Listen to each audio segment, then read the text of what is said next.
They are gone. The voices of my mother's gods. I cannot hear them anymore. Not even a whisper.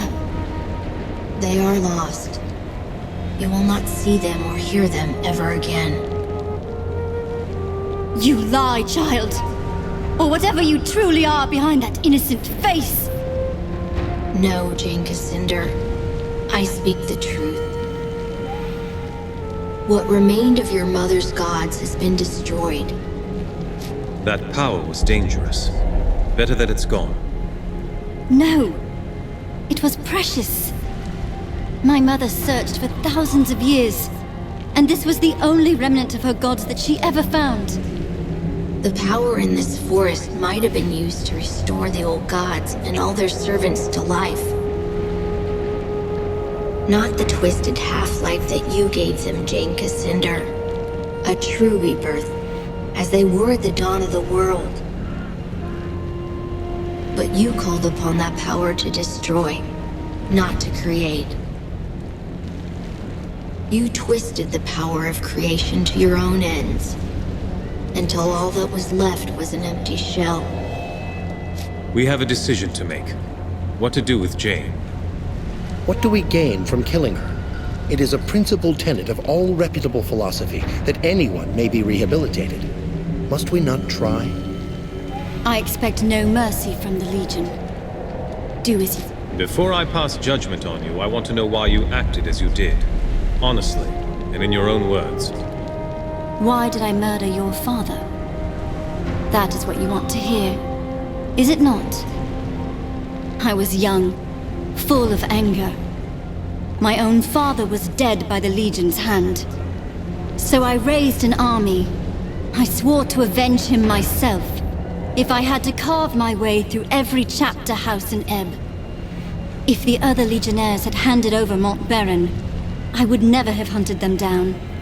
But they were so stubborn, so loyal to their chief. That was wrong of me. I should not have punished the whole Legion for Mont Baron's sin.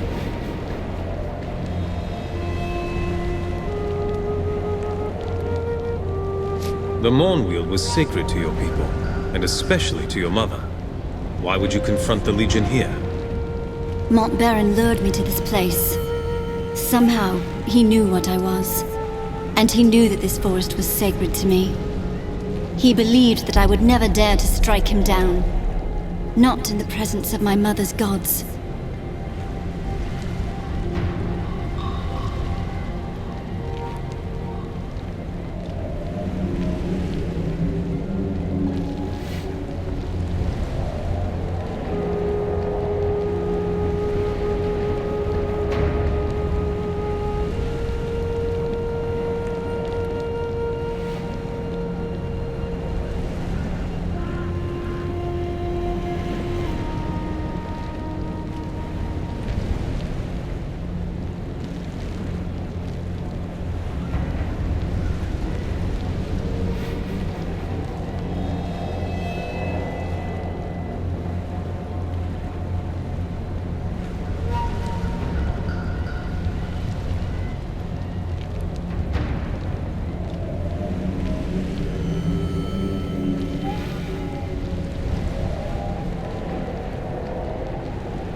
You've told me why you destroyed the Legion, but why fight a war with the Queen? I will answer your question with one of my own. Do you believe that Rosalind would make a stronger queen than me? My father was a king. My mother a chief among her people and chosen of her gods. I have made mistakes, yes, but I know how to lead. And Rosalind, she has the heart of a lamb. Would you trust the rebuilding of this kingdom to a sheltered little girl?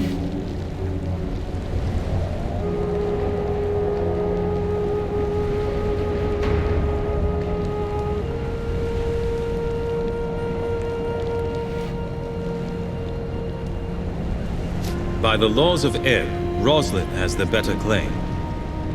The better claim? Because her father was legitimate. A standard I have never understood. I was the king's eldest child. He did not marry my mother, but he loved her better than his queen. The best claim was mine, save for a technicality of law. I would have kept this country whole and strong.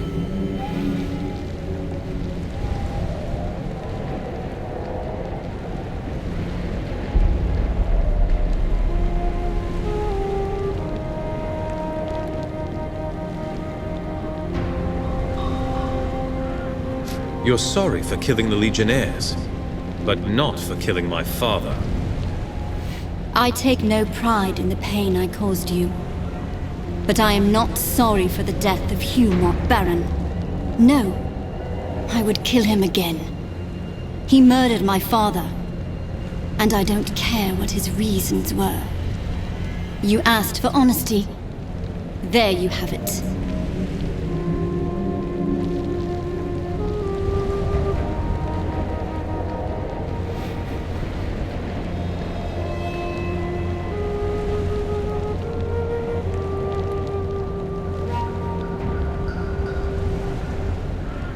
I have no more. And I am ready for your judgment, though I know what it will be. No, you won't die today. I promised Rosalind that I'd spare your life. Little Queen Mouse.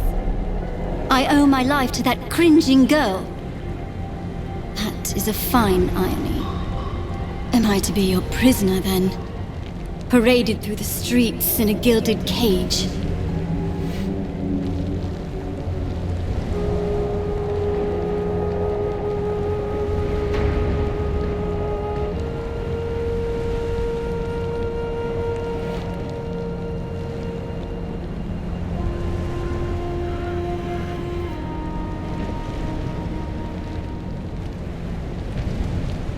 Atone for all the suffering you've caused.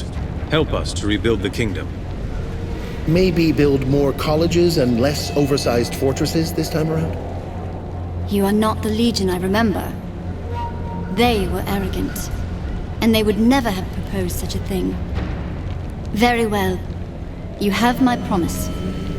I will use what influence I have to help you heal this country. Let the war between us end. By those words, Jane Cassinder, you are bound to the Legion now. It's over then. For now, you deserve a rest. But it may be short-lived. Not all of Jane's followers will accept her defeat. No, they will not. The country is still divided against itself. And the Legion has old enemies. They have not forgotten you. Some may be far worse than Jane. But you've shown yourself to be fair, as well as strong. Whatever happens, the people of Ebb will stand behind you. All this theology is making my brain itch. Let's return to the chapter house. We part ways then. I will be watching, and one day, I will see you again.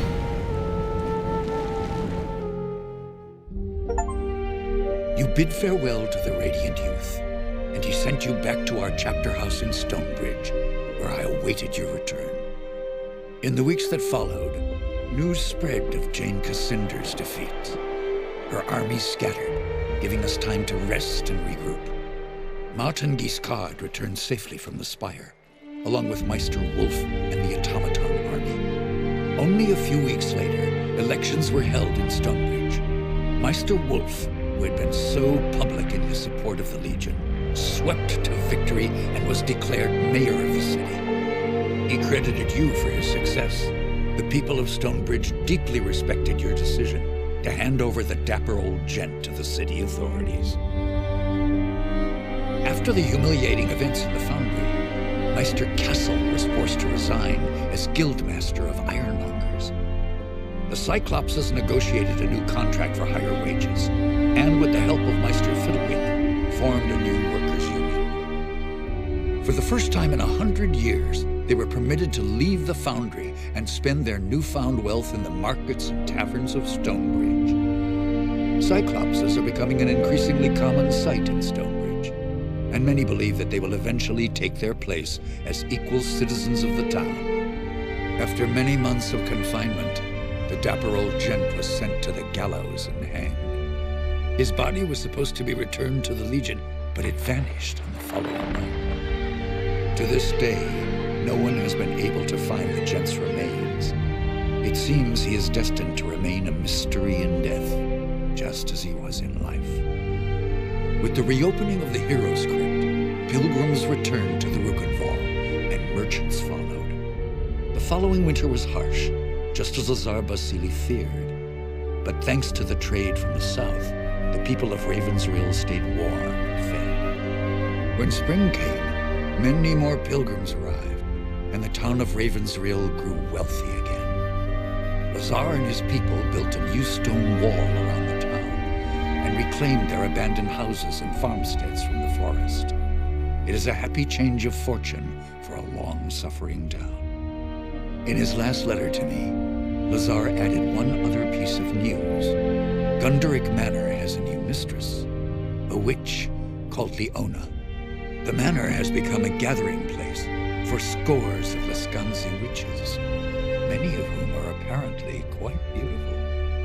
Lazar reports that the young men of Ravensrill have also begun frequenting the manor, much to the irritation of their mothers and wives. Since the local men will not hear any talk of banishing the witches, it appears that Leona and her people have found a new home, which was perhaps what she intended from the start. Queen Rosalind abandoned Glitterdelve, embarking on a tour of all the cities and towns of the West, meeting as many of her subjects as she could. The Queen showed all the energy of youth, and I think she fully expects to reunite the country in a matter of months, not years. Reality may not be so kind as Lord Devonsey has tried to make her understand. In truth, the future of this country depends more upon what we decide. If she doesn't have the Legion behind her, the Queen is only a single voice, well-meaning though she might be. As for Devonsey himself, I think the man was impressed by your decision to spare Jane Cassinder, as the Queen had asked. When he last visited Stonebridge, he spent a great deal of time in our chapter house. I believe he might actually be willing to rejoin our ranks, if we choose to accept him. Jane Cassinder was as good as her word, though I had my doubts at first. She returned to the cities and towns of the East and urged the people to end their war with the Legion and the Crown. Jane's repentance was heartfelt, and many were swayed by her words. But others have not been so compliant. The Church Synod in Bisselberg, who once called Jane a saint, have declared her apostate and threatened her life. Though Jane refuses bodyguards of any kind, Queen Rosalind fears for her life. And if anything befalls her, our gains in the East may yet be lost. As for the Legion, the rest of our story is yet to be told. We have a nation to reforge, a fellowship to rebuild, and old enemies who would see us destroyed. And we have questions to decide. Who will assume true power in Ebb if the nation is restored? And who will take the mantle of Grand Master? But these matters I leave for another chronicle and another time. Whatever happens, know that you will not face the future alone. The Legion will stand by you